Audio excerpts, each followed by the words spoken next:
Today we are looking at guiding principle number 3, and it speaks to teacher knows his or her students and is able to effectively manage diversity to promote inclusive classes.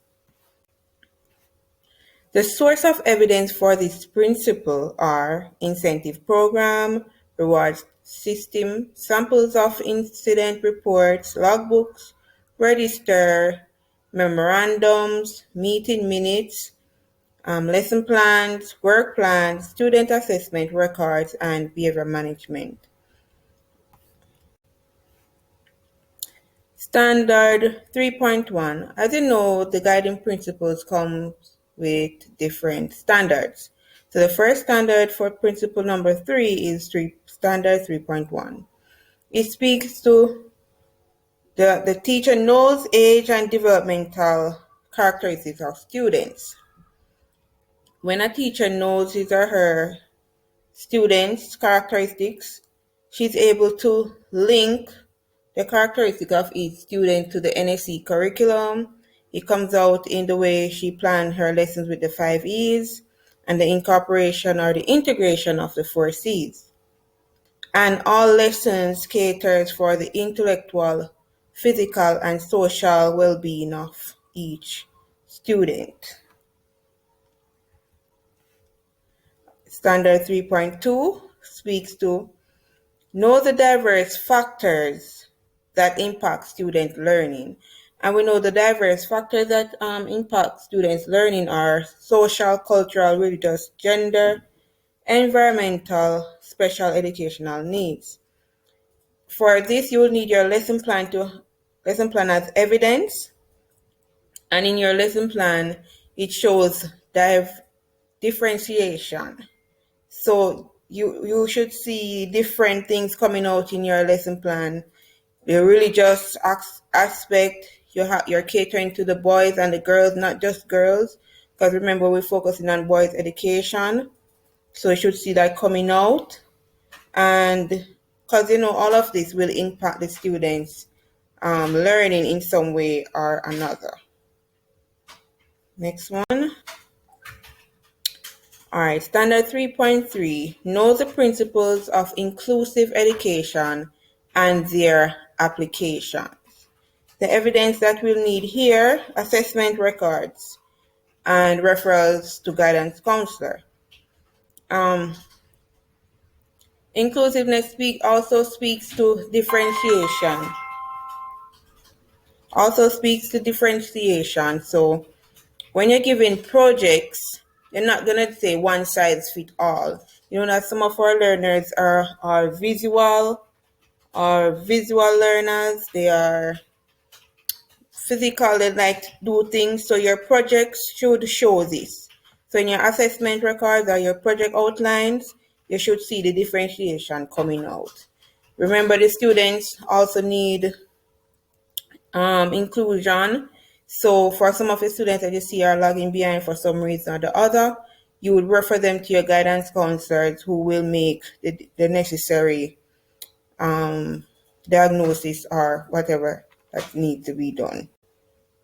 All right, standard 3.4, teacher knows different learning styles and approaches of students. Your lesson plan should show an assessment Standard 3.4 speaks to the teacher knowing the different learning styles and approaches of students. Lesson plans and assessments are linked to various learning styles. Terminal assessment plans also show the learning styles. Students' profile, continuous assessment document, and remember your classroom should be data-driven. That means you have your mark book and your registers to show that. So if your child is absent frequently, you know that you have to do something to get that child up to par.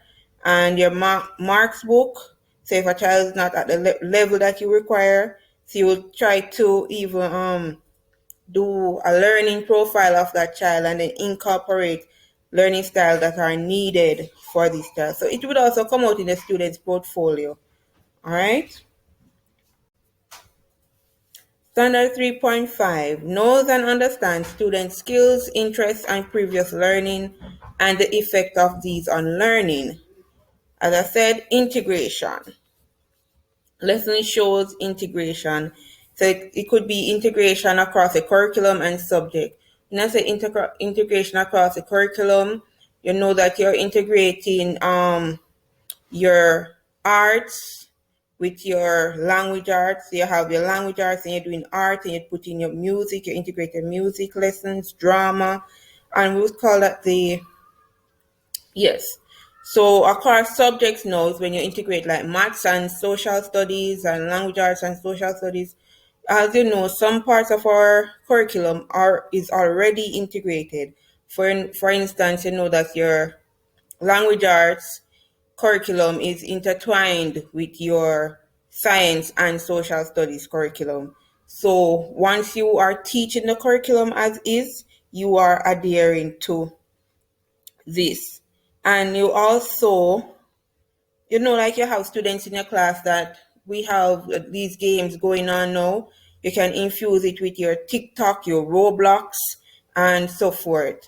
And Among Us, you can have a part in your lesson that you call Among Us, and then let students just share among themselves and so forth. So you'll have to show evidence of these. Remember to take your pictures, your videos, so you can upload them to your Google site. Standard is Standard 3.6 knows of gender differences and how these affect learning. As we can see right now within the mentorship program, we are looking at how boys learn. We know that boys learn differently from girls, and so far we need to bring up the levels of our boys. So to get all the marks for this standard, you should have your individual intervention plans outlined, and you know that the boys can sit right through an entire lesson. So you may have points where you have them stand up, walk around, or walk around and write, you know, or go through something. But you have to create ways and avenues to cater for both genders within your class because you want everybody to learn. You're not just teaching the curriculum, you're teaching students. All right. So next one is standard 3.7. Manages classroom behavior to enable learning. We have students that are intrinsic motivate are motivated intrinsically while some are externally or extrinsically. So we have to put things in place to build them, to motivate them. So you will have your Seasons of Excellence, your honor roll, you have your A honor roll, you have your B honor roll, and this speaks to, you know, that some students are fast learners and some are on the lower end. So you have them, you'll make sure that each person is awarded for what they can do. They have to be able to do something. So you award them for what they can do. You have your weekly behavior chart that you will have each student's name and you allow them to also grade themselves. So you have that to look back on and to just be able to have students take charge of their learning. So, because remember, behavior affects learning. If the students are not behaving or if you have poor classroom management, then the students won't learn because you won't be able to teach the topic or the content that you have prepared. All right, next one we're going to be standard 3.8, and this is the final standard for this guiding principle. And it says, assures and maintains a safe physical and psychosocial environment. So in this part, it shows where you motivate your students. You constantly, in your classroom space, it has motivational corners, rewards corners where how students can just get time to de-stress. Like you have the squeeze ball where they go and squeeze a ball and just de-stress and so forth. So it's safe. You don't have any outlets. If you are in your class and it's like there are outlets that could cause electrocution, you cover them up or find ways to make sure your classroom is safe physically and psychologically. So there's no bullying in your class, and so your rules would come out here: no bullying, no shouting, and so forth. So those are what I have to say for guiding principle number 3, and I just want to say thank you for listening. So thanks again, and I hope these points will resonate with you.